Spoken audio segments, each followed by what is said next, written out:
Hello, everybody. Welcome into our post-draft recap for Play Like a Jet Live. I'm Luke Grant. We've got Clay here, as always, and we have a special guest today. We have Kayla Pace, our colleague at Play Like a Jet, also works for CBS Sports. Kayla, how are you doing? Good. Thanks for having me, guys.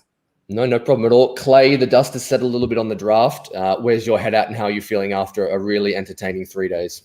I feel good. I feel really good. And it's just nice knowing that the team is finally in a direction that I can agree with. We're finally actually building around the quarterback that we took in the first round, which we just haven't seen in the past. So I'm excited. I love the direction this team is going. I love watching all those phone calls that Robert Saleh and Joe Douglas made to the prospects. Like, that might be my favorite part. And I'm in love with just the draft in general. So I'm just excited, man. I know you are too. Yeah, it was an incredible few days. Really enjoyed jumping on the U Stadium Play Like a Jet draft show.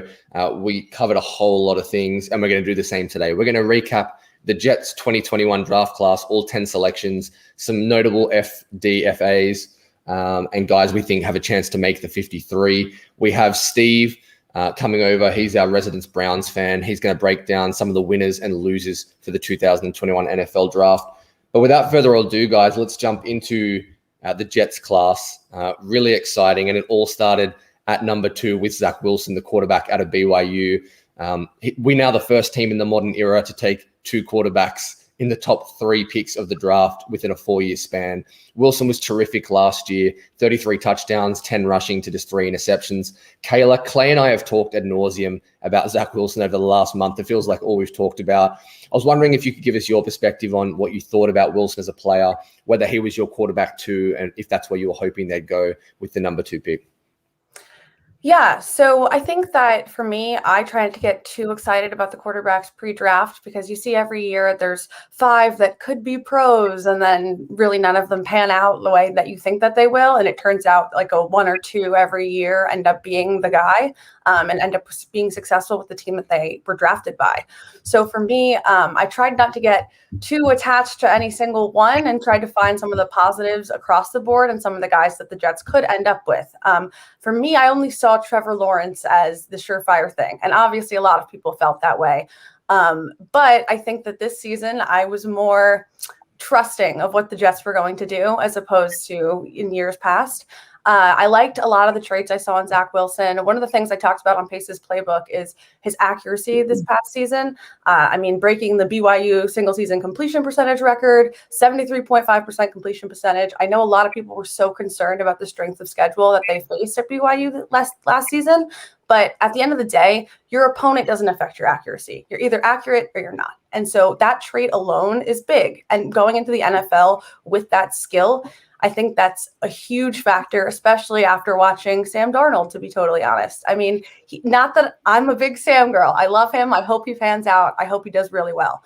But you watch all those interceptions, and then you watch Zach Wilson, who threw 3 interceptions and 33 touchdowns, and you're like, okay, well, it doesn't matter if his opponents are FCS. He knows where to put the ball. He doesn't have the most skilled receivers in the world being at BYU, and they're still catching everything because it's landing right in their hands.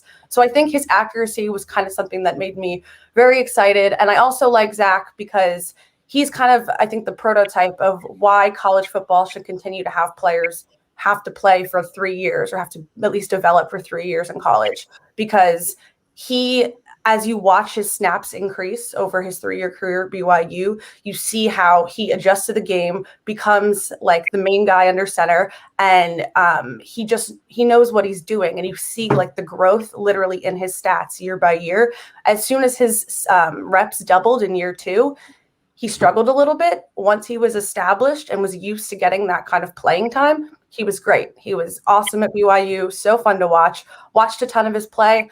I'm excited about him. I think he has a lot of potential. I'm not going to sit here and tell you that he's going to be the guy, and I'm 100% sure, because we all have to watch it play out. But I am very excited about what he brings to the table, and I don't think he was a fluke. An incredible junior year. I think we can all agree with that. BYU making their case for QBU. He joins Jim McMahon and Steve Young as first-round picks out of BYU.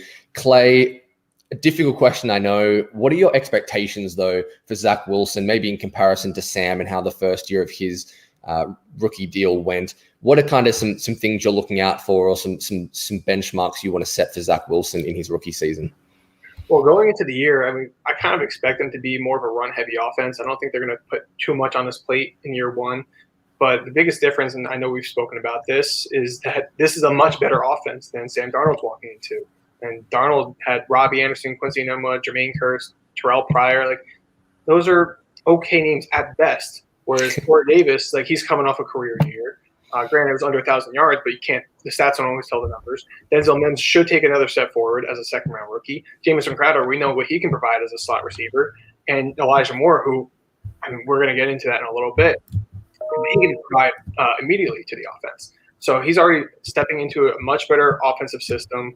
We hope that LaFleur is actually a good play caller. He might be a smart mind, but we still don't know what he is as a play caller. But I do think he's still going to run the ball more often, just like San Fran did. And obviously, I think Green Bay would if they didn't have one of the greatest quarterbacks of all time. So I think they're going to be kind of hiding him in a sense, just let him grow into the game.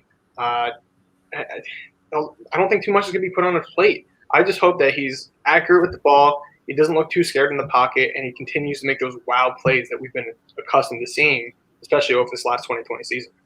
Are you telling me you weren't impressed with the 2018 Jets they ran out against the Bears with Deontay Burnett and Jermaine Kearse and those guys? That didn't do it for you? I mean, I was feeling pretty good about it until they went against the Vikings. I think, wasn't that the next week? Yeah, that was an unfortunate little run of events for Sam Darnold. But we've moved on to Zach Wilson. That was a fairly, expected pick for everyone across the league. Where it got a little interesting for us was the trade up to number 14 in the first round with Minnesota. The Jets took Elijah Vera Tucker, safely can call him Clay's guy throughout the entire process. The guard, should be a guard for the Jets out of USC. I think we all kind of anticipated that Joe Douglas could move up in that 19 to 21 range, target Tevin Jenkins. The fact that he went to 14 was kind of shocking. We mocked AVT and Wilson to the Jets last week, Clay, on the show. They secure the best interior offensive lineman in the class. Kayla and I were live for the Play Like a Jet and U Stadium draft show, so we kind of saw our reactions. But when the Jets moved up to number 14, what was going through your head, Clay, and how confident were you that it was your guy, AVT, at number 14? So I was actually on Discord with a couple of my buddies. We do this thing every year for the draft, and my one friend, he was maybe 15 seconds ahead of me. He's like, the Jets traded up. I'm like, what? Jets traded up. The Jags? No, the Jets traded up. I'm like, no, wait. So once I knew it was them, I actually realized what was happening. I knew AVT was picked 1,000%. I was so confident in it because we know their tax situation's pretty good right now. Obviously, Fant's not the long term, but it's still pretty good. Whereas the guard situation is just brutal. And Elijah Vera Tucker, I think he's just head and shoulders above every interior lineman in the class, outside of, say, Landon Dickerson, but he has his own set of issues. So I knew that AVT was the pick. I was so ecstatic. I was doing the whole I was doing J.R. Smith celebration from 3 points. I was doing everything in my living room. I was going crazy. And I don't care if people make fun of me. I love the pick. I'm so happy with Elijah Vera Tucker. I don't care. It's not the sexy pick, but it's the right pick. You're protecting your asset that you used taking Zach Wilson. We didn't do that in the past. We need to do it now. And I was so thrilled with it. As you can tell, I'm still giddy. I had a similar reaction, actually, because we were live, as I just mentioned, with Play Like a Jet and U Stadium for the draft show. And Kayla said, oh my God, the Jets traded up. And my audio was cutting in and out. And I completely lost what she said. And I just jumped on Twitter because I was like, oh my God, I have no idea what's happening. And was pretty surprised as well. Kayla, looking back on the trade now as everything's kind of settled down, are you happy with the aggressive move that Douglas made to go up and get Vera Tucker to secure his guy? Or, in hindsight, as easy as it is to say, would you have rather them stay at 23 and maybe keep those third-round picks? Yeah, I mean, at the time, I was a little surprised it was such a high up move. I didn't necessarily think it needed to be at 14. But looking back on it, I mean, what's the opposite of aggressive? Just sit there and be passive? I would rather go up and get the guy that you think is going to make the difference. Like I said before, I'm trusting what they wanted to do in that front office. I like who's there. I like who is making the choices finally. So I think that it's a great move. You looking back, I mean, I wanted a guard in free agency and we didn't end up with one. So we're kind of at the point where the draft was really the last resort if we were going to beef that up before this season started. And no, the Jets are not going to be fixed in this one offseason, but that was the right move to make. I'm really happy to see that the team is going after what they want so strongly and not mopping up the leftovers or overpaying free agents, begging them to come, because that's kind of an old, tired approach at this point, and you got to build from within. So I'm excited about it. Plus, I'm a big, like, going into this season, going into the 2020 season, before all of this went down with Sam and how bad everything was, I wanted Penny Sewell. Like, that was already the player that I thought that I wanted. I was all about, like, let's build up the offensive line. So using that pick for that, that's great with me.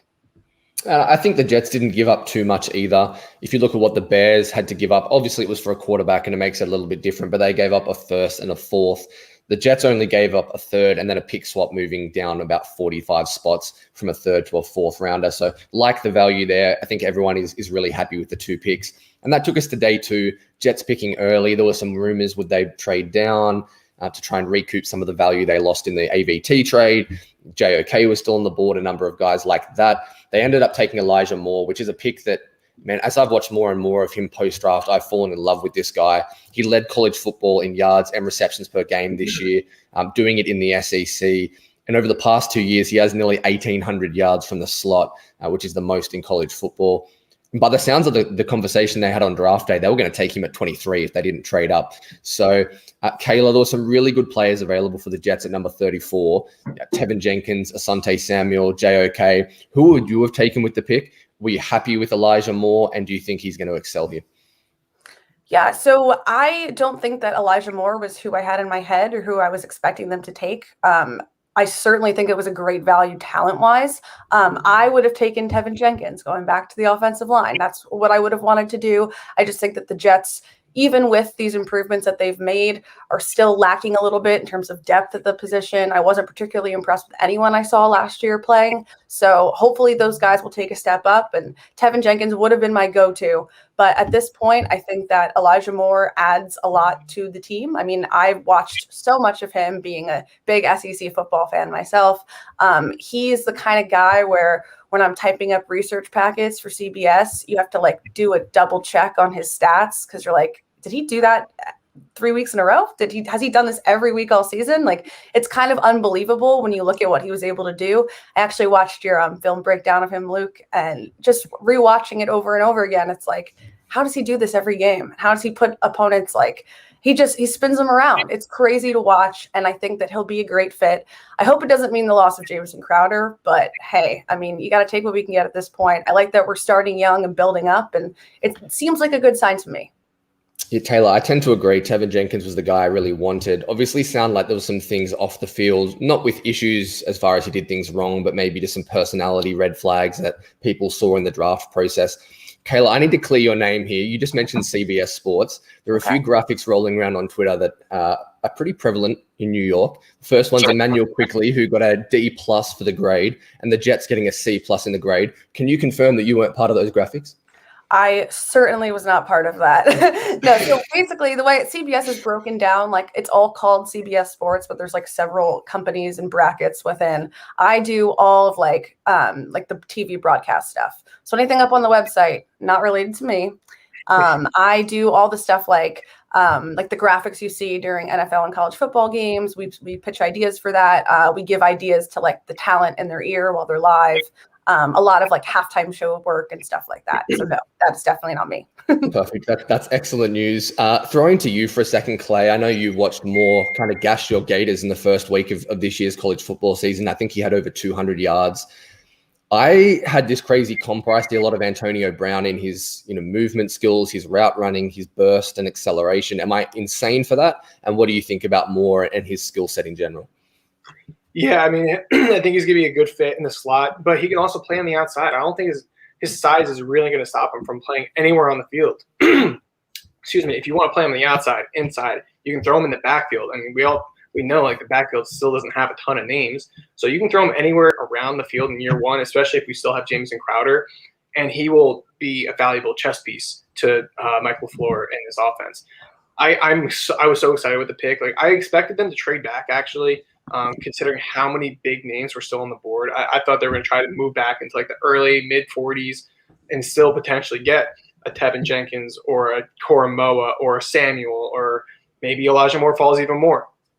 But again, with love Elijah Moore. And honestly, I'm sure you guys saw it too, the A.J. Brown clip of him just hysterically crying, just saying, like, you're better than me. You're better than me. And if he's any better than A.J. Brown, let me tell you, I think every single Jet fan would be ecstatic with this selection. I mean, I think he's going to be a star in New York.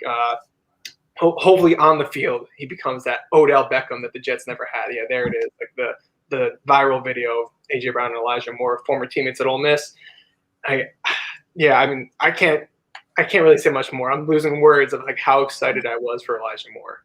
Yeah, seems like a really plus character type of guy as well. Obviously, you saw the clip with A.J. Brown and what he thinks of him. Kenny Yeboah, who the Jets got in undrafted free agency, spoke extremely highly and said that was a factor of why he came to New York. I'm sure the big money for an undrafted free agent helped as well. Let's squeeze one more guy in before we go into winners and losers, guys. And we're going to talk about the first Michael Carter that the Jets selected.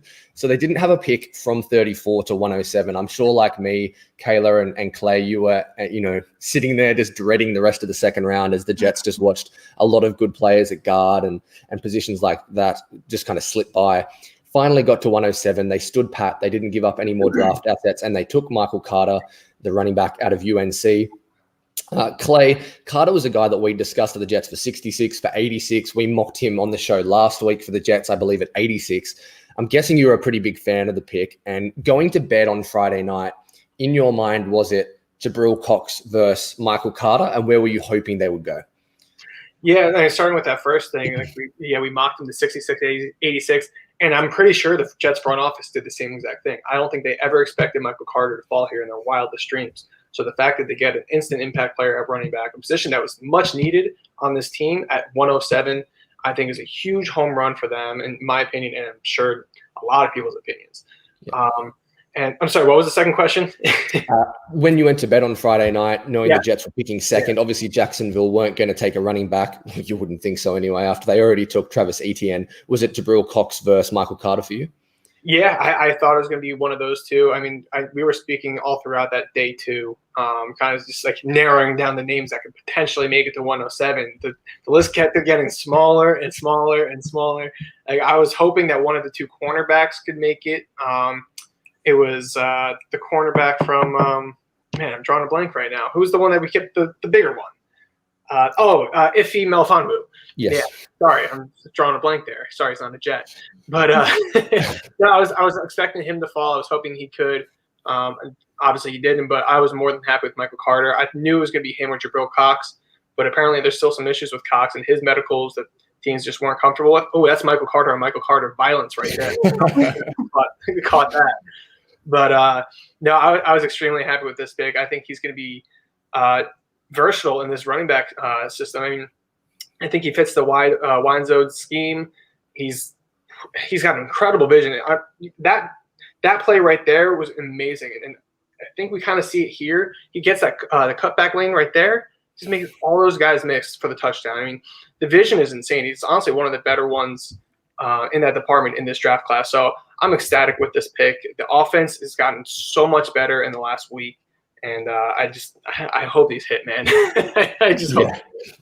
I know we've been feeling that way for a long time. This is a really promising draft class. I did a film breakdown on Michael Carter for Play Like a Jets YouTube channel. Make sure you check that out. If I had to characterize him in 3 words, I'd say vision, as Clay just mentioned. I'd say elusiveness and short area quickness, and then burst. Those 3 traits make him a really good running back. Kayla, I know you're a Gamecocks fan, so I don't want to spend too much time on UNC. Excuse me. Albeit they play in a different conference. Do you think Carter walks in and can get the lion's share of the touches in year one? And what was your overarching thoughts of his game? So I'll start out by saying South Carolina is the real Carolina and the real USC. And anyone who wants to fight me on this, you know where to find me. So that being said, I think that the trend in the NFL of running backs being taken later is just so immensely helpful for the Jets right now, because this guy, I mean, he makes it look easy. Michael Carter running is just, it's ridiculous. The way he just turns people around every single run, it's absurd to watch. I'm actually really excited to see him play for the Jets because I didn't necessarily think they were going to go the running back route. I thought that they had a lot of guys that showed promise last year and it wasn't necessarily going to be a priority at any point, but I'm glad that they drafted him. I thought that was a great pick at 107. The value's ridiculous.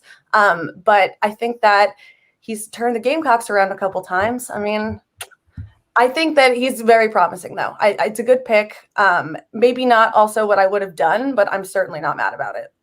Yeah, that's perfect. That was 107 and Michael Carter. Let's jump to one more if you don't mind, guys. We'll go to Jamie Sherwood, who was probably my least favorite pick for the class as far as value. The Jets took him in the 5th round after a trade down at 146. He was a safety at Auburn who is going to play linebacker for the Jets in the NFL. He'll play that weak linebacker slot. He was ran a 475 at 215 pounds. Good athlete without being a tremendous athlete. On his call to a few of these guys, Robert Saleh talked about wanting people who can run and hit, and that seemed to be a pretty consistent theme. I thought the Sherwood pick was okay. I'm not sure where you guys were at with it, but Kayla, being an SEC girl, as we've mentioned, had you watched a lot of Auburn this year, and did you have any pre-existing thoughts on Sherwood as a player?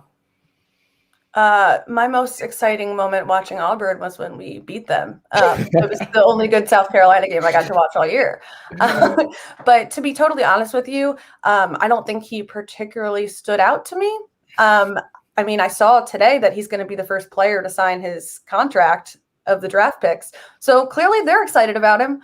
I guess we'll just kind of have to see how it pans out because clearly Saleh has the defensive vision. So if he sees his guy and he thinks that he could make him into something that will work, then I'm all on board. Just show me. Yeah, this was the first of 6 defensive players that the Jets took after taking 4 offensive players to start the draft class. Clay, I love his versatility. That's one thing I'll say. According to PFF, Sherwood had 28% of his snaps at inside linebacker, 27% at free safety, 16% in the slot, and just 6% at outside linebacker where he'll play in the NFL. From a value perspective, though, Clay, how did you feel about the pick? Guys like Brevin Jordan still on board, Jalen Moore, who you drafted to the Jets in a mock, Quincy Roche. There were a few guys I liked better. Where were you hoping they were going to go at 175 or 146, where they took Jamie Sherwood? Yeah, I mean, after seeing that they went offense, I figured defense had to be thrown in there at some point. I was looking at names, like obviously Brevin Jordan, you mentioned offense, Jalen Moore, offensive line. There's a couple names like Cam McGrone I was looking at, Shamar Jean Charles from Appalachian State I was looking at. So I was kind of thinking they would go defense, and Sherwood was a name I was not familiar with. But after watching his tape, like I told you before we started recording, I took the fan glasses off. I just wanted to evaluate the player himself. And value-wise, I thought it was maybe a little early in my opinion because this was only the 2nd pick in the 5th round. And I had a 6th round grade on him. And we're going to see what he's like at linebacker. And he's going to be playing a new position, so maybe he's better. And I completely trust Saleh with linebackers. I completely trust him. So if he thinks this is his Fred Warner, like I'm more than okay with it. Like Sherwood, he's a very good tackler. That's the first thing that stands out. Actually, the first thing that stands out is his size. He was a big safety. I think he was 6'2", 220, which you don't really see safeties at that size. So I think he'll be more than okay at weak side linebacker. He's got good length, long arms. I love that he plays through contact. I mean, there were some things I was a little concerned with. Like he ran a 4.75 40. Which isn't too great. And considering that was at a pro day, he probably runs closer to a 4.8 40. Yeah. And that might be a little generous. So the athleticism is okay. I'm curious to see how it gets because I'm not sure if they're going to have him gain more weight or kind of leave him at the size he's at now. But I'm okay with it just because I trust Saleh and his defensive staff to get the best out of these players. But I think I would have looked in another direction here. Yeah, I think ironically, I actually liked Hamza Nasruddin, who the Jets took in the 6th round. We'll touch on him later. I liked him better as a rule linebacker than I liked Jamie Sherwood. So we'll see how that shakes out. But as you said, Robert Saleh, former linebacker coach, Jeff Ulrich, the Jets DC, also a linebacker coach in the past as well. So they're in capable hands and feel really good about that. Before we have Steve join us, guys, to talk winners and losers, I want to put you on the spot. Going back to the first round and looking at some of the picks, what were some that really surprised you? I think a lot of things went according to plan on day one. I'll kind of start. I thought Denver taking who did they take? They took the corner. Thank you, Patrick Surtain out of Alabama. That really shocked me. I actually yelled over Kayla as we were interviewing Jamison Crowder because I was so shocked about it. I thought they were going to take Fields or trade down. That was one that really surprised me. I was wondering if either of you had a pick that kind of stood out to you or kind of raised some eyebrows as you're watching the first round. Kayla, was there anything that kind of stood out to you and thought that was an interesting first round pick? I think that the Raiders taking Leatherwood in the first round was questionable, to say the least. I also kind of thought that the Giants trade back at the time was a little confusing. I think it made more sense as the draft went on, but definitely the Raiders taking Leatherwood stands out the most to me. I thought they could have gotten him in the second round. I didn't think it was necessary to take him there, but it definitely changed like the draft board and how everyone fell. So it ended up being pretty interesting, but I don't think that Leatherwood won't pan out. I just think that they could have gotten him later. Kayla, were you a little shocked that your guy, JC Horn, Gamecock, went at number 8? Obviously really happy with the result, but were you a little surprised he went that high? Yeah, I wasn't expecting it. I mean, happy for him. I think he deserves it, and I think he's going to be locked down immediately. So it made me kind of happy because I was like, okay, at least he didn't go like 21 and the Jets picked 23, and I'd have to live with that, you know. But I think that was great for him. I think he'll be great. So, Clay, what about you? I mean, I'm glad that she took the Raiders because I think that's the obvious answer. That was very shocking. But I mean, outside of that, I was a little surprised with. Honestly, I'm going to go with the Gator here. I was a little surprised with Tony. I think the value is okay. I would have taken him a little more comfortably around where we took Elijah Moore. He's a kind of similar player, smaller build, but he's a gadget like, through and through, and like they're going to use him in so many different ways. He's not just a receiver by any stretch of the imagination. So I think him going to the New York Giants at 20 after trading back, I mean, the Giants, yeah, maybe he's a little bit of a reach, but you got a first-round pick next year from the Bears. And the Bears could be a pretty bad team next year. Yeah, they made the playoffs, but we don't know what Andy Dalton's going to do, and we don't know what Justin Fields is going to do. So that might have worked out so amazing for the Giants. I did think it was a little odd of a pick, considering that he's most likely going to be a slot if he's a receiver, and they already have Sterling Shepard. Then they have other guys like Darius Slayton. They just signed Kenny Galladay. So the receiver room is pretty stacked right now, so I'm surprised they went that direction with their first pick. But, I mean, I also just hated it because I don't want to see Tony on the Giants. I feel you there. One team that didn't make any surprise picks over the first couple of days of the draft was the Cleveland Browns. Excuse me. They knocked it out of the park. And with that, I want to bring in Steve Thomas, who's at Browns Mock Draft on Twitter. He works for the Orange and Brown Report, does fantastic work, was on the U Stadium draft party. Steve, welcome in. You must be ecstatic with the draft that you guys had. We'll touch on that in a moment. First of all, how are you going? And what was it like waiting to number 26 or 27 or wherever the Browns picked? It must have been a little anxious on the first day. Well, the two picks that Kayla and Clay just mentioned were integral in us getting our guy because they had a lot of options, and they did, honestly. But honestly, I think if you got Andrew Berry alone in a quiet moment, he would have said corner, and Greg Newsome was the guy. And if there weren't a couple of out-of-the-box picks ahead of them, the numbers just didn't add up. He just was not going to make it. So they needed a couple of picks. And those were the exact two that, you know, in our chat as we were doing our live broadcast, we were like, yes, Leatherwood, boom. And then Tony was the other pick. If those two hadn't happened, Newsome would not have been there. And then who knows what they would have ended up doing. So, yeah, it was a pretty perfect first two picks. And if you had told me that we would get JOK at 52, I would have said, let me have some of what you're smoking. It's really good, and I want some. Yeah, I mean, it was about as, and the whole rest of the draft was pretty good too. I mean, I thought they got really good value, as did the Jets. I thought you guys did really well. But those first two picks, honestly, and my co-host Jake Burns, who does some of the best film work out there, he said they could punt the rest of this draft after those first two. The rest is icing. It was fantastic, really.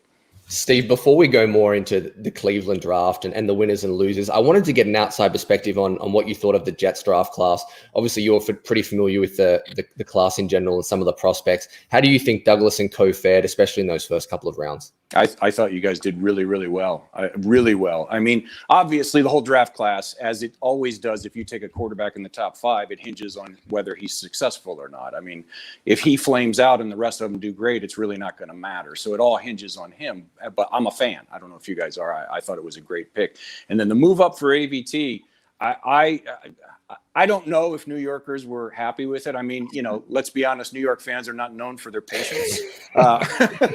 But I thought it was fantastic. I really liked the guy. I've been high on him for a year. Joe Thomas, Hall of Fame left tackle here in Cleveland, said AVT was the second best offensive lineman in the entire class. And I'm assuming, I haven't heard, but I'm assuming they're going to slide him in at left guard next to Becton. And so now your quarterback, who we just mentioned, who you've invested your next decade of your franchise in, his blind side is, you know, on paper anyway, protected. And I think you have something pretty good on the right side too. I'm not particularly familiar with the Jets' depth chart, but if you got 3 out of the 5 on your offensive line, you're doing pretty well. And then you throw in Elijah Moore, who's a guy I was just salivating over. Would have been one of the guys that would have been in the discussion if Greg Newsome hadn't been there at 26. You add him to Corey Davis and Mims and the rest of that. I think he has enough weapons and protection for Zach Wilson to really protect him as a rookie, give him a lot of easy throws, a lot of, you know, tunnel screens and that kind of stuff. Because you have 3 or 4 guys out there that just get the ball in their hands and let them work. And that's what you want for a rookie, because no matter how good they are, they're still rookies. So that was Steve's take on the Jets draft class. What we're going to do now, guys, is jump into winners and losers across the NFL for the draft. Kayla, I wanted to start with you, if that's okay. Who was your biggest winner for the draft, and maybe run us through why you thought that was the case? So I'm going to go with the Bears, and maybe that's a little bit of a controversial pick, but I'm picking them solely based on the potential I think they got at the slots that they picked. The fact that they got Tevin Jenkins at 39, I thought that was awesome for them.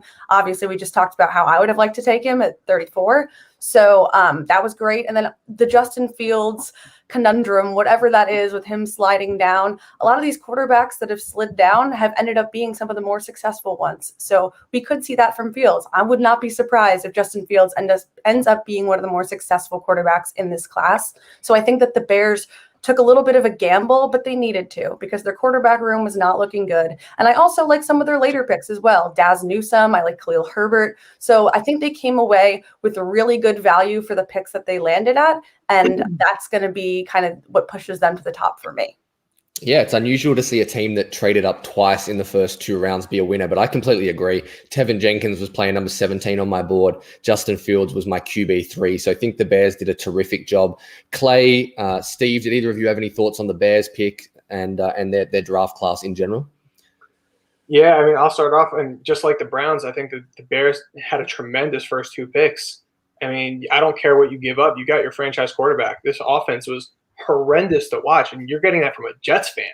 You're getting that from a Jets fan, and I think I know pretty bad offenses when I see it. So the fact that you actually get some excitement into the fan base with Justin Fields, a guy that played in that Midwest, he played at Ohio State, so the fans, I'm sure they know him well. There's so much excitement in that fan base. I just know it. So when you get him and then you team him up with Tevin Jenkins, who we all liked at 23, we all loved at 34. So the fact that you get him in to help protect Justin Fields, because the offensive line is pretty brutal. They just released Charles Leno too, which is a little bit odd. But, I mean, I think they had a very good draft. Getting those 2 guys, Thomas Graham, getting him in the late 6th round, I thought was pretty good. Khalil Herbert, I know the Jets were connected to him. I think they would have gone that direction if Michael Carter wasn't there at some point in the draft. So, yeah, I think the Bears did a good job. And I think Matt Nagy and Ryan Pace knew and understood that they were on the hot seat and they had to get this right. Yeah, I would agree with that. They had no choice but to make that trade once it became available. And I'm like you guys, I still have no idea why Justin Fields went through what he did. It makes no sense to me. There's got to be something out there that those of us out here in the hinterlands don't know. But Clay, you said their seat was hot. I said it was lava. They had no choice but to make that move once it became reasonable. And they could say everything they want about Andy Dalton as our starter. They don't have a year for him to sit and learn on the bench, or the next coaching staff and front office are going to be the ones reaping the rewards. Unless he comes out and is just awful, Justin Fields will be a starter by week 3. I would be stuck, unless Dalton comes out on fire for some reason, which none of us expect. But yeah, and the value that they got. And plus, let's just say this. I know you guys are Jets fans and you don't like to talk about the Giants in a good light, but Gettleman trading down not once, but twice. That's one of the greatest troll jobs I've ever seen in my life. You got to admire that. That was fun. So that was Kayla's winner. That was the Chicago Bears, getting Fields, getting Jenkins, guys like Herbert later on, a fantastic draft class. My winner is going to be a popular one with Steve, and it was the Cleveland Browns. We touched on it already. Just incredible first 2 picks. Also got some good value later on. Steve, I'm going to lean on you here as our resident Browns expert. I know we touched on it a little bit at the top, but you must be thrilled with the draft class that Berry and co had. And you hit the nail on the head twice on the U Stadium draft party. You said, number one, that corner was the glaring need and you'd love to see a corner at 26. And then you said you wouldn't be surprised to see Berry trade up from 57. So you were 2 for 2. Well done. What were your overarching thoughts on the Browns class? And you must be ecstatic. Well, I got 2 things right. That means I'm done for the year. Don't listen to anything else I say until 2021. But yeah, I mean, it was because before this past weekend, they had Denzel Ward and Troy Hill, and that was the only coverage they could count on in the cornerback room. Greedy Williams is a nerve damage question mark, and basically has been hurt for his whole 2 years in the league. So even if he does come back healthy, we really don't know what he is at the NFL level. Other than that, they had no one that they could count on in the cornerback room. So you add to the tremendous free agency that Andrew Berry had with John Johnson and Jadeveon Clowney and Tack McKinley and all the guys that they brought in at positions of need to play specific roles. JOK obviously is the modern strong safety linebacker hybrid rover, whatever word you want to use for him. And then you throw in Anthony Schwartz, because even if all he does as a rookie is run 9 routes and drag 2 guys deep with him, that's a huge improvement for the Browns offense, because once Odell went down last year, they had no one to threaten deep. I mean, the Chiefs in that playoff game just didn't care. They were crowding everybody. Baker was thrown into targets like this that whole day because there was just no room. So even if all he does is drag guys deep, that's a great pick right there. And then they had some depth issues on the interior of the defensive line. So I thought Togiai at 132 was a value steal. I really like that pick. I'm not sure about Richard LeCounte. I like Demetric Felton, but with Nick Chubb and Kareem Hunt, I'm not sure how often I think he's going to see more slot snaps than anything in the defensive backfield. And then if they can somehow, he wasn't a draft pick, but he was a priority UDFA. If they can somehow drag all or at least most of Marvin Wilson from 2019 out of him, that's tremendous right there. I mean, I don't know what happened in 2019. I know he was hurt. I know the situation at Florida State was a nightmare for everyone involved. So that didn't help. He had COVID, everything. So I don't know what was going on with him, but if they can get back him to his 2019 form, because if we all remember, he came into the year projected as a first-round pick. If they can get even 75% of that, that was a tremendous UDFA pickup right there. So once again, I think as far as Cleveland fans go, and this is so weird for us, it's brand new territory. Our front office has earned the right for us to trust them until they give us a reason not to. And that hasn't been the case for a long, long time. Steve, loved the Browns draft class. Kayla, was there a pick that you liked specifically for the Browns? It's hard to go past their first 2. Did you have a favorite Cleveland Browns pick in the first couple of days of the NFL draft? Yeah, I was real jealous of those first 2. And by the way, I feel like I have to put this out there. I am a Baker Mayfield diehard fan. I love Baker Mayfield. I actually have a pair of socks with Baker Mayfield on them. They're like up to my knees. I love him. I think he's great. So I want to see him succeed always. But I mean, those picks on the defensive side to be in, Greg Newsome is kind of who I was hoping we would end up with at 23 if it wasn't an offensive lineman. So I'm happy for them and bolstering their defense like that. I think they are such a sleeper for the Super Bowl at this point. I'm really excited to watch them play. I love watching the Browns. Clay, they also get Grant Delpit back, who hasn't played a snap yet. So really they get 3 top 20 players, according to a lot of boards, over the last 2 years coming to play on this defense in 2021. I'm guessing you agree the Browns are a big winner this 2021 draft. Yeah, the Browns had a really good weekend. You mentioned they get Grant Delpit back. Greedy Williams, you hope that he's healthy, so the secondary gets an injection of youth and talent with those three guys alone. So I think they did a really good job. I don't think he mentioned it, but I like the James Hudson pick too. I mean, I know the offensive line, one of the best, if not the best in the league, but you get some youth in there, some depth, because you never know with injuries. You can never have enough depth on the offensive line, as us Jets fans know. So the Browns had a really killer draft. LeCount, however you say his last name, I think that was the one bad pick, just because he is just so slow, man. He moves like molasses in the back end, and I don't really know what they envisioned for him, but that's the only bad pick out of 7, 8 picks that they had. I think they had a pretty good draft.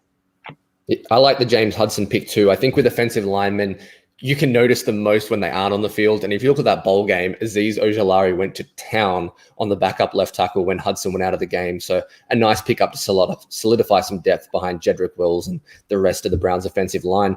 Clay, throwing over to you again, who was your biggest winner? I know we've touched on a couple of the really important ones and some of the big obvious winners, but who did you take away as the winners of this draft? I liked a couple teams. I'll first mention Denver real quick. I really like what they did. Even if they did pass on Justin Fields, I thought they had a really solid draft. Surtain is still a very, very good pick. Javonte Williams, just to name a couple, and then Baron Browning to end the third round. I thought they had a very solid draft. But my winner is going to be Carolina, actually. I love J.C. Horn. I mean, Kayla, he was my number one corner. I love him. I was right there with Scott. I saw what he was able to – he wasn't able to stop Kyle Pitts, but he gave Kyle Pitts the most trouble out of anyone. And so I will give him that. And just being a son of Joe Horn, like he grew up in the NFL, he knows what it takes. And I think he's going to be really successful with Matt Rule in that coaching staff. Then you move down to round 2. They got Terrace Marshall. He had a Denzel Mims type. He is very similar to Denzel Mims last year. I mean, Denzel Mims was getting mocked to the first round. And somehow he just kept falling, didn't go in the early second, kept falling, and then get him at 59. Same thing with Carolina and Terrace Marshall. Terrace Marshall was getting mocked seemingly to the Ravens every single mock draft. And then he kept falling, didn't go in the early second, kept falling, fell to 59, the exact pick as Denzel Mims. And they get a steal. I mean, I think that was the first pick that they used to help Sam Darnold. They traded a second-round pick and a 4th and a 6th. To get their quarterback, and you got to help them out. They don't want this to fail because you actually invested something in him. So I think Terrace Marshall was a good start. Tommy Tremble, he's what people consider to be like a George Kittle type prospect, not like George Kittle now, but George Kittle the prospect. He was a blocker, didn't really have much production in the receiving game, and he's a guy to keep an eye on. And Carolina doesn't really have any tight ends in that room right now, so I think he has to get some legitimate playing time. I love the Brady Christensen pick. Just bolster that offensive line. Obviously, I'm sure we all saw a lot of them while watching Zach Wilson, and Christensen was a huge part of why that offensive line was so good. And then you get guys like Chuba Hubbard in the 4th round. I know he has a lot of haters out there just because of his down 2020 in comparison to his 2018 and 2019. But he's still a solid player, and obviously he has some things that he needs to work on, such as pass protection, to say the very least. But I think he's a solid pick, and I love the fact that it was Matt Rule's wife that told him, "You better take Chuba home or don't come home tonight." Chuba Hubbard, and I love Shi Smith, another Gamecock. I mean, he seemed to always be just a pest when playing the Gators, and I love Shi Smith. I was hoping that he would somehow end up on the Jets, whether it be as a UDFA or as a draft pick. I really like that pick. And obviously it's not like a big name, but how could we not love, I don't know if you guys saw it, but how could we not love the long snapper pick? And when Matt Rule called him, and that phone call was so incredible. And I mean, obviously I would never spend a draft pick on a long snapper, but that phone call alone made it. And I thought it was awesome. I think Carolina definitely walked away winners, especially helping out Sam Darnold, because you need that to work out. Kayla, we've mentioned it a few times, being a Gamecocks fan, surely no one loved the Carolina draft class more than you did. Oh, I'm so glad you said Carolina. And it's not just because of the Gamecocks, I promise. I'm actually a big Chuba Hubbard fan. I think that he's going to bounce back in a big way. I think that playing behind Christian McCaffrey will be great for him. So I think that there's a lot of potential in a lot of their picks.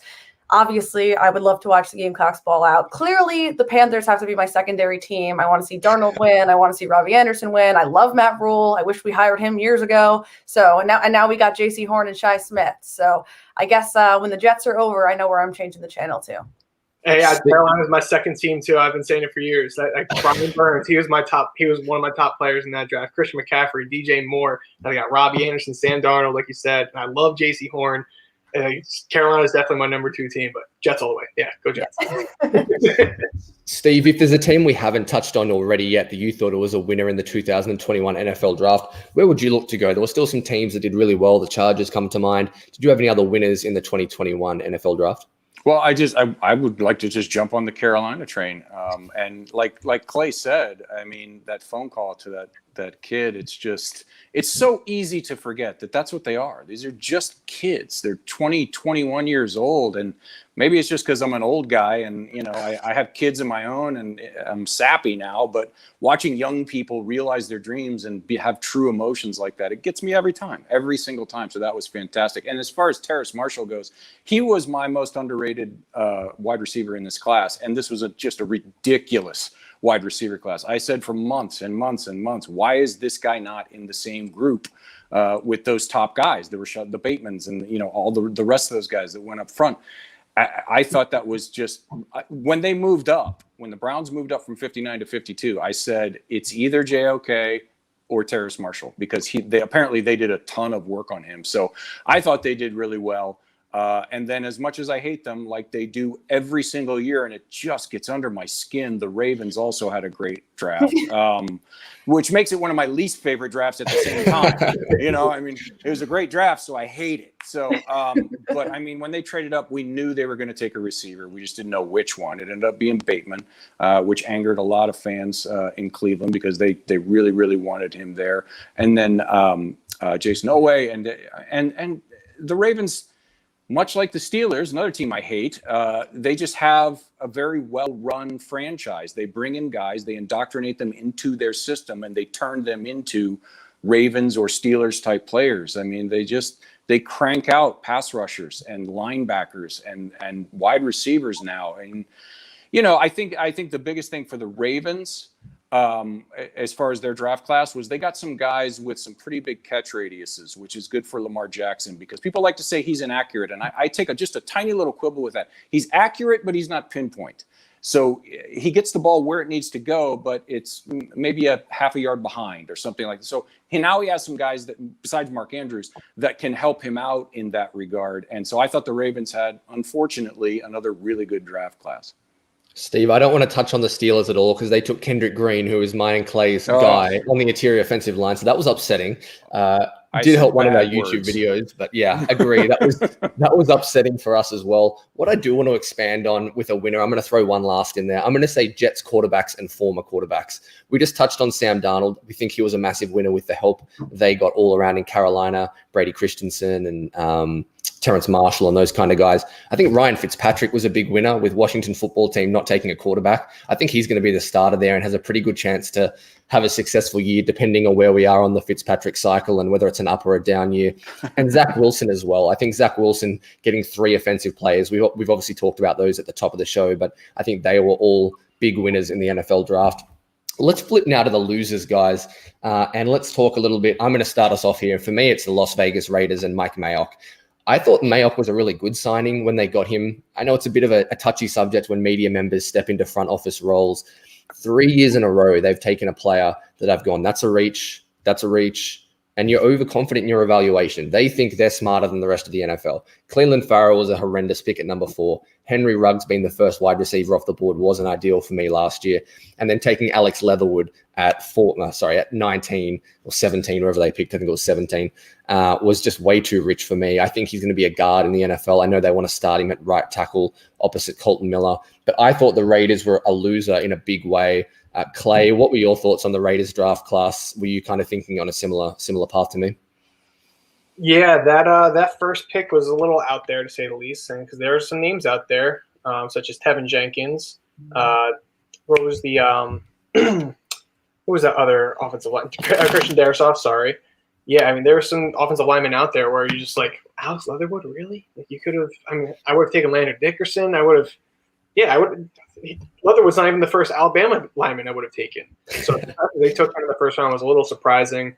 But I mentioned, I think it was before we were recording. If you told me that Trevon, when I try to pronounce it, Merrig, if he was the first round pick and then Leatherwood was the second round pick, it doesn't look that much worse. So, and if you try to think of it that way, it wasn't too bad.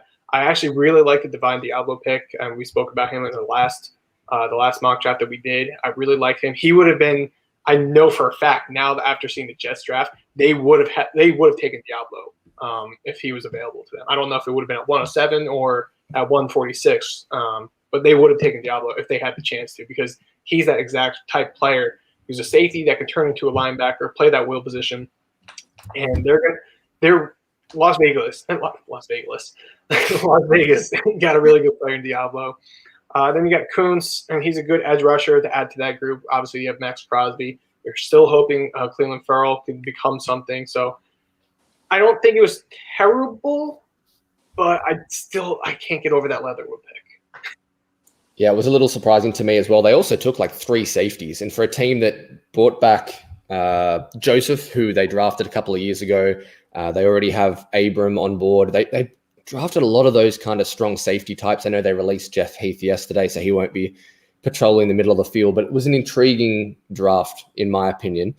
Steve, you talked about how much you like the Ravens draft, that Pittsburgh kind of keep churning out successful players. Give us your thoughts on the Bengals drafts and whether they maybe fall into this loser category. Unless some of those tackles that they took later on work out far better than a lot of us think they're going to, it's hard to say Jamar Chase was a bad pick because the guy's a freaking stud. But much like you guys just did this year, they invested the next decade of their franchise in Joe Burrow last year. And in front of a leaky offensive line, he played really well for 9-10 weeks, however long it was before he got hurt. But how do you as a franchise make that choice? Invest a decade of your franchise into this kid at the number 1 overall pick. Watch his knee get turned into spaghetti like it did. Look at the division you're in with the edge rushers that the Steelers and the Browns and the Ravens run out there twice each every year, and not take Penei Sewell when he's sitting right there in front of you. Slater. Let's say you had Slater rated ahead of. People said they had him ahead. Whatever. It doesn't matter. Either one of them. How do you do that? Especially in a wide receiver class this deep, as we all saw, where they could have gotten not a Jamar Chase, but somebody really good at 38, if that's what they wanted to do. So Dante Smith, I got my notes written over here. I apologize for this. And Jackson Carman, I don't see it, but I'm not an NFL coach.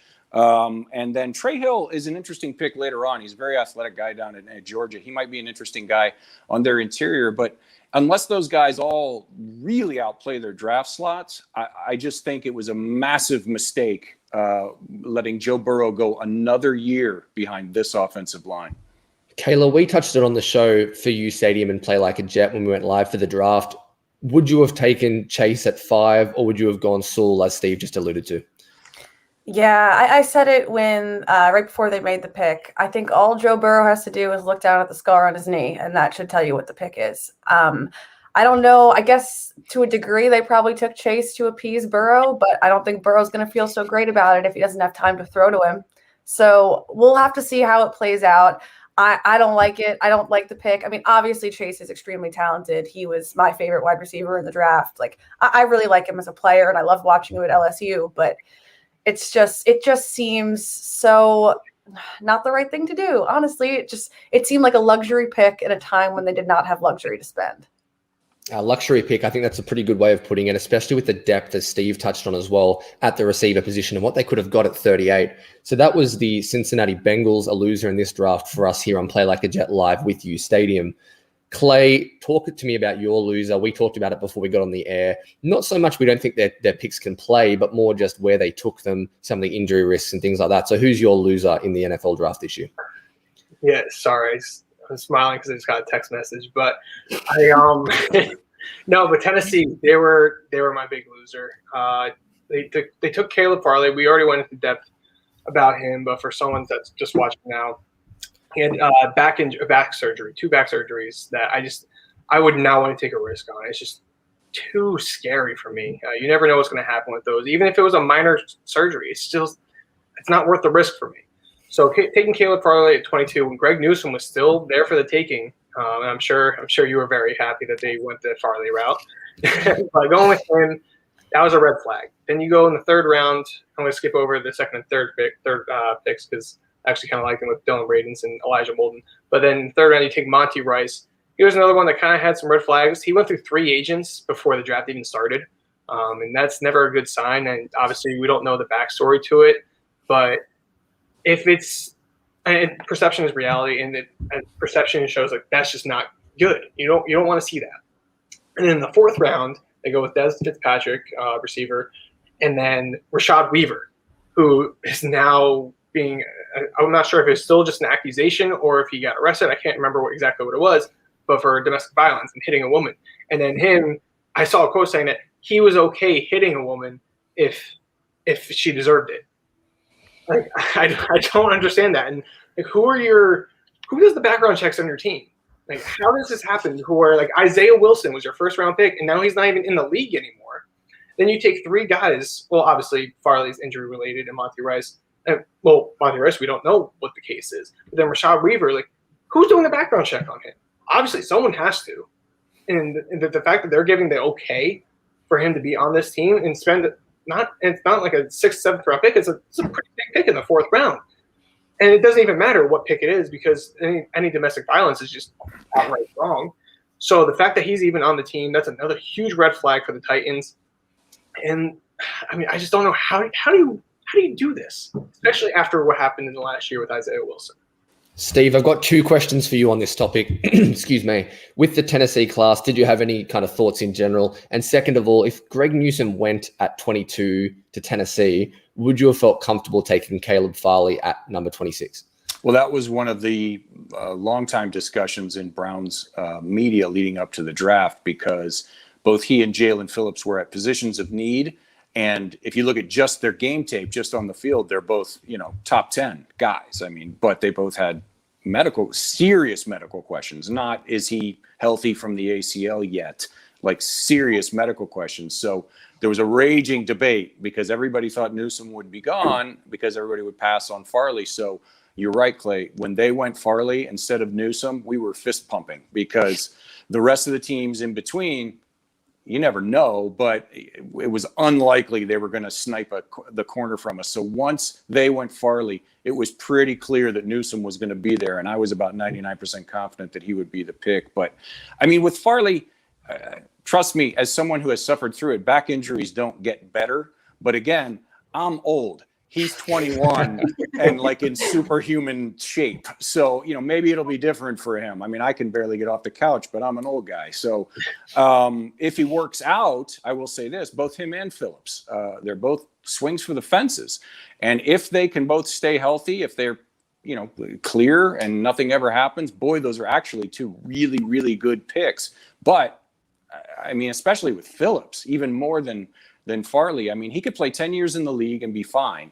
Or he could get grazed on the noggin the 3rd day of camp in shorts and never play a down in the NFL. So with 1st round draft capital, I think you said, Clay, you were uncomfortable with him at that value. And I think that's the key for it. If he slides down to, 50 something or 60 something, then maybe you're a little bit more okay. But 1st round draft capital, those are huge coins and you have to hit on those on a regular basis. So, I mean, good luck to him. It's a gamble, and sometimes gambles pay off. But I wouldn't have done it.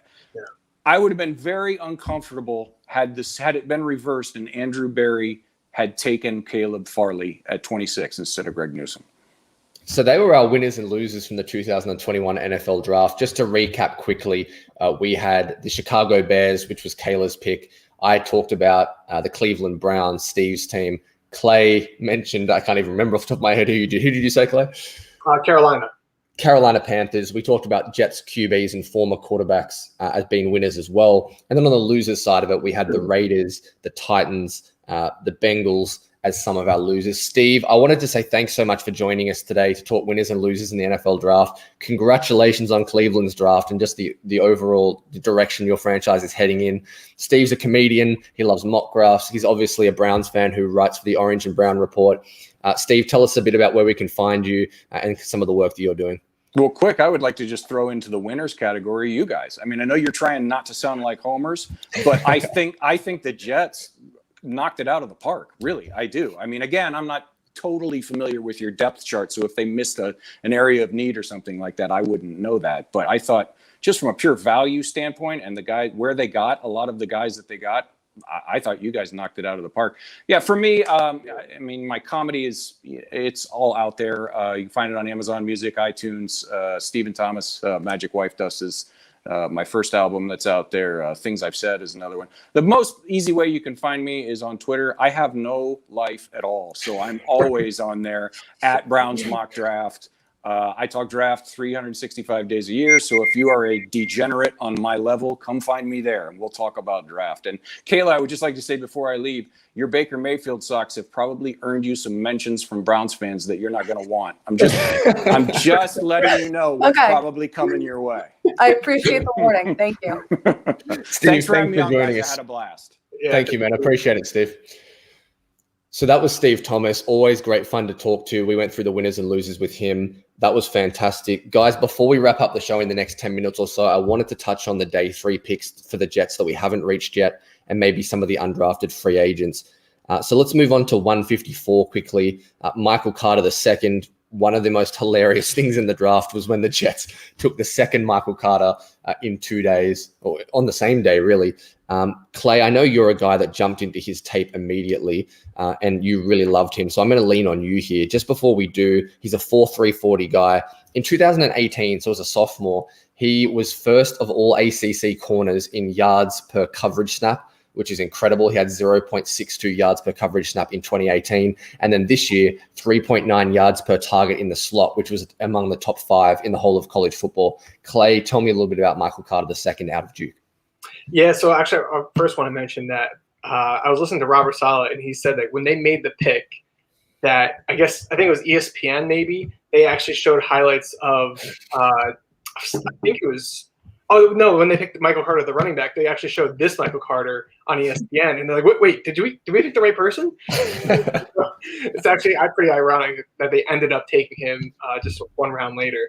But yeah, Michael Carter II, or hopefully he goes by Deuce, make it so much easier on ourselves. Yeah, and you mentioned he has 4.3 40. He's lightning fast. He's a little smaller, 5'10", 185 pounds, but he's got fluid hips, quick change of direction. I love that despite his smaller size, he is a willing tackler, and he's actually pretty effective too. He doesn't miss, at least what I saw. I didn't look at the stats. But from what I saw, he's an effective tackler, doesn't miss too many tackles. I love that he plays the ball in the air and locates it. I believe he had 28 pass deflections in his 3 years as a starter. He stays square in coverage. I can keep going on about this kid, but I know we're kind of running low with time. So I really like this pick. I think this was the biggest steal after the first Michael Carter. I think this is the biggest steal in day 3, and I think he could definitely. I think he can actually be our day 1 starter in the nickel right now, because right now we only have Javelin Guidry, and besides him, who else is really competing for that spot? So I think Michael Carter has a chance to get some serious playing time in this defense, and I for one am really, really excited with him. Kayla, how did you feel the Jets didn't address the cornerback position, assuming Carter plays corner, until pick 154 in the draft? Did that surprise you with Robert Saleh taking over in this scheme? Were you surprised the Jets didn't look at corner before pick 154? So maybe a little bit surprised, but if you look at the Jets draft board and who they ended up with, you see that they filled really necessary positions on the offense with the big important picks. And then they kind of took guys that they think that their defensive-minded head coach can mold into what he needs in the later rounds. And the value that you get in the later rounds is very much hit or miss. Of course, it's hit or miss across the whole draft, but especially in the later rounds, you really don't know who's going to pan out or what you're going to get. A lot of it is just solid guesses based on a couple of things you saw on tape. So for me, I think that the strategy that they employed for Saleh's first year, like I said before, we're not fixing the team in this one offseason. They're not going to all of a sudden be Super Bowl contenders or even playoff contenders this season. So I think that the strategy that they're going with now is plug the most obvious holes with the early picks, and those were in the offense, and then take some guys that Saleh sees some moldable qualities with and do that at the end of the draft in day 3. So I like that approach.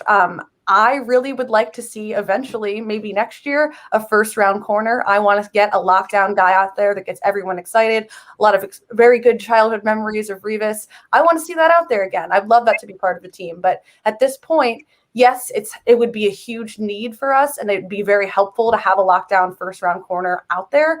But it's still kind of a luxury pick given the huge obvious flaws from the Jets team last year. So at this point, take what you get. I mean, those day 3 picks could pan out. Saleh can mold them into what he wants them to be, at least maybe half of them at the worst. And then maybe next year we can go back and get that big name corner that's going to be, the #1 highlight on SportsCenter. I just want to throw out real quick, maybe we can get a little Derek Stingley with Seattle's pick, because the Jets aren't going to be picking that high, I can tell you. Never heard that said before. The Jets won't be picking in front of Seattle. That's guaranteed right here by Clay on Play Like a Jet Live. Crazy. Kayla just touched on moldable Clay and the direction the Jets went in the late picks. Pick number 175 was kind of down that path as well. Jason Pinock, the cornerback out of Pitt, a taller guy, probably not as tall as he looks on tape, very physical. Clay, I know you mentioned he's a cover 3 kind of guy who's not going to excel playing backwards. He's going to need to kind of play with his momentum coming forward towards the line of scrimmage. Want to touch on him quickly. Not the most exciting pick. Didn't love it either. Kind of like the Sherwood pick. Anything you wanted to touch on with Pinock before we move on to Nasruddin? Yeah, I mean, he's, like you said, he's a cover 3 guy. I actually, with my grade, I have him as a 5th, 6th rounder if he's in that kind of defense. If he's not in that defense, I think he's the UDFA. I just don't think he's draftable if you're not playing him in the right situation. So you got to know what you have with him. I do like his size. He is a little bit bigger. I believe he's 6 foot, I want to say 205. I could be a little off. That's just off the top of my head, but I do like his size. He's physical. That's one thing I've actually really noticed with this draft class. I've watched 5 of the 6 guys minus Nasruddin, and all 5 of those guys are willing to tackle, and they will get scrappy, and I love to see it. That's something that this team has been missing in previous years, so it's good to see that they're actually trying to address that issue, and Pinock is definitely one of those guys. But yeah, I think he needs to play with his eyes towards the quarterback. I don't really think what I noticed is that he's always trying to force the receivers to the outside, and if they don't go outside, he's screwed. He's always a step or 2 behind at the very least. And he's just putting himself in a bad position. He doesn't have that. I think he runs a 4.45, or I think he ran a 4.45 40 at his pro day. So we'll just call it a 4.5. So he doesn't really have that makeup speed to kind of get back into the play if he's already fallen behind so quickly. So I think just staying in that cover 3 concept defense that Robert Saleh is expected to bring along with him, I think he'll be a fine pick because we took him in our last 5th round pick. So I think he'll be okay there. But I see this more as a redshirt year, and I don't really know if he'll get playing time over Bryce Hall or Bless Austin or hopefully Steven Nelson. We'll see. But yeah, I think right now he's just a practice squad player. Really quickly, wanted to jump onto Nasruddin, who's going to play linebacker here. Actually loved this pick from a value perspective. Seemed a little bit redundant after they took Jamie and Sherwood in the 4th round, but still really like taking the flyer on Nasruddin. Played terrific ball in 2019 before the ACL against your Florida Gators, Clay. Returned for 2 games this year against Duke and NC State. Didn't look quite the same from a movement skill perspective. Kayla, I was wondering, what's your perspective and take on taking people in the later rounds of the drafts who have had these injury concerns? Do you like the Jets rolling the dice on someone who might have been a day 2 pick last year compared to what we saw on tape in 2020? Yeah, absolutely. I think that's where you have to take the injury concerns. And like I said before, a lot of those later round picks are gambles regardless. So if you see that somebody has showed that potential before and your only real concern about them is injury, or at least your main concern about them is injury, I see no reason why you don't spend that 5th, 6th, 7th round pick on that guy. Yeah, so Nasruddin, he's a run and hit guy in space. He was a turnover creator at Florida State. had a knack for causing fumbles and punching the ball out, had some interceptions, had one against Trevor Lawrence on the sideline, which was excellent. So I was a big fan of that pick. Just moving super quickly to the last two, Brandon Echols, the cornerback out of Kentucky. I think he's 5'10", had 11 pass breakups and an interception. His 2 years at Kentucky, ran a 4.3, 4.40. But what I noticed about the last two picks, and that's what I want to focus on, I'm going to kind of lump these two together, the 207th pick being Jonathan Marshall. The Jets really went on relative athletic score. So I'm sure most of you have seen on Twitter the RAS with a little ticking bomb, and they look at the pro day and the combine results. They took two guys who graded extremely well with their RAS. So Brandon Echols was a 9.07 RAS, and then Jonathan Marshall was a 9.98 relative athletic score out of 10. So he's at, that 99th percentile athlete for the defensive tackle position. So Clay, out of these two picks, give me your thoughts on them and maybe the concept of going for these athletic freaks in the late picks of the draft. No, I do like going after athleticism. We spoke about it last week. I think this is where you have to target these kinds of players in the late 6th, early 7th round. So Echols, starting with him, I think he'll be an outside corner. I don't have his size right in front of me, but I think you said he was 6 foot? He's 5'10", but he plays a lot bigger than that.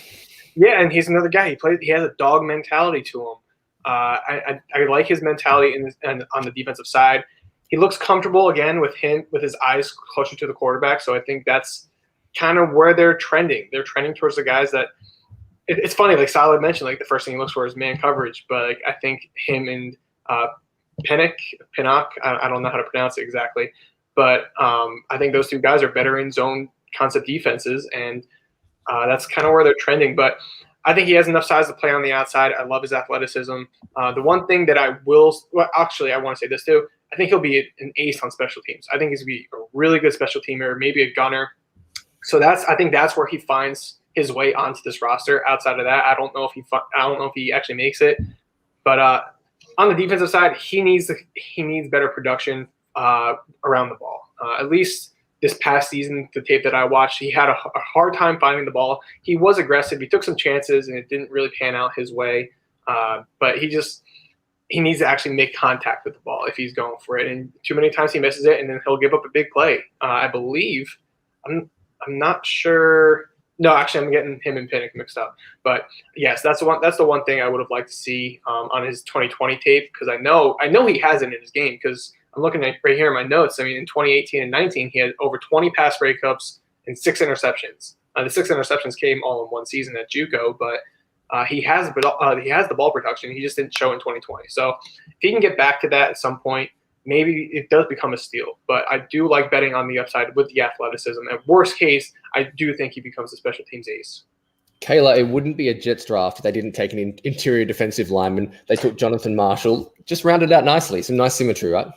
Oh, yeah, absolutely. And I will say, when I saw Echols get drafted, I was like, talk about a pain. Like, I did not like playing against him. I think that, too, in this scenario, you see these guys that are super athletic, and you're like, okay, we're just talking about the draft of Richard LeCount, and we're like, oh, he's slow. And, okay, so these guys that are athletic are at least going to be fast enough to keep up and have the potential to make these plays. And I think that's kind of the key here. I think that's what Saleh was going for. I like what they did. I think that all in all, I was really happy with what I saw when you look at the final list, and you're like, I see what they see in these guys. I see how they could see them making a big impact on this team, even starting this season. So I'm excited. Grades are kind of redundant, guys, but I think that kind of A-, B+ is where I'd land this draft class on the 10 picks that Douglas and Co made. Do you guys kind of agree with that general ballpark, A-, B+? No, A+, easily. A+. There you go. Ambitious. I'm gonna go A- for sure. Okay. Yeah, nice. I'll go that A- route. And like Kayla said, I kind of want to piggyback on that.